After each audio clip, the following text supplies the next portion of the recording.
Les amis, je vous raconte l'histoire d'une maman qui ne voulait pas que son fils se marie.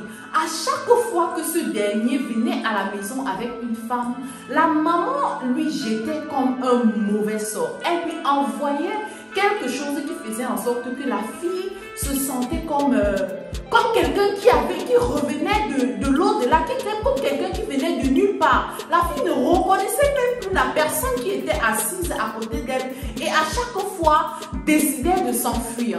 Donc avec la première, ça s'est passé comme ça. La fille a reçu, elle s'est mise à crier, elle s'est levée, elle a fui.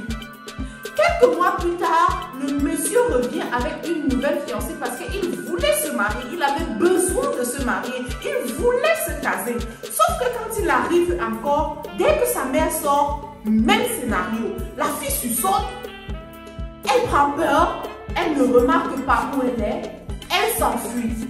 Le monsieur ne comprend pas, il est désespéré. Il se dit, mais pourquoi est-ce qu'à chaque fois que je présente une femme à ma maman, il essaie même de soupçonner sa maman au moment là, mais sauf que par la suite, il se dit, bon, ça doit être une coïncidence, on va encore essayer, peut-être que ce n'était pas la bonne, peut-être que c'est un signe de Dieu. Sauf que la troisième fois, quand il a ramené une autre femme, c'était une femme de prière, une femme d'action, une femme qui marchait avec Dieu. Quand elle est arrivée, la maman a fait le même scénario. Elle a envoyé son sort. Sauf que la fille qui marchait avec la prière reçoit et elle a renvoyé à la maman. La maman a renvoyé. Comme un jeu, le monsieur était assis, il ne comprenait pas ce qui se passait. La fille a reçu de nouveau et elle a renvoyé à la maman. Quand elle renvoie à la maman, quelques minutes plus tard, elle dit, maman, est-ce que je peux vous poser une question?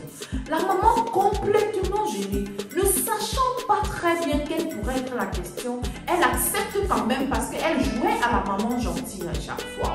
Elle dit, oui, ma fille, pose-moi ta question. Et la fille lui demande, en faisant du mal, qu'est-ce que vous gagnez, maman? Qu'est-ce que ça vous rapporte de faire du mal aux autres? Et la maman, complètement gênée, elle ne sait quoi lui répondre. Le monsieur demande à sa fiancée, mais pourquoi est-ce que tu traites ma mère de méchante? Comment est-ce que tu peux dire ce genre de choses à ma mère? La femme, elle lui dit, en fait, ta mère, toutes les fiancées qui sont venues ici, c'est ta mère qui les a chassées en leur jetant en sort. Souviens-toi que je suis une femme de puissance, une femme de prière. Rappelle-toi de toutes ces fois que je te dis, je ne peux pas venir, je ne peux pas t'appeler, je ne peux pas faire ci, parce que je suis en train de prier.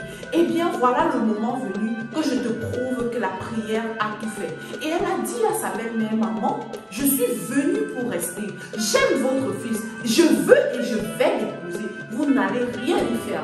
Le fils a posé la question à sa mère de savoir, maman, est-ce que c'est vrai? Est-ce que tu voulais vraiment pas que je me marie? Pourquoi? La maman lui a dit, mon fils, tu es mon fils unique. Et j'ai peur qu'une fois que tu seras marié, que ton épouse détourne ton regard de moi. Le fils lui a dit, maman, même dans la Bible, il est écrit que l'homme quittera son père et sa mère pour s'attacher à sa femme. Tu ne peux pas m'empêcher d'être heureux parce que tu ne veux pas que je quitte devant tes yeux, maman.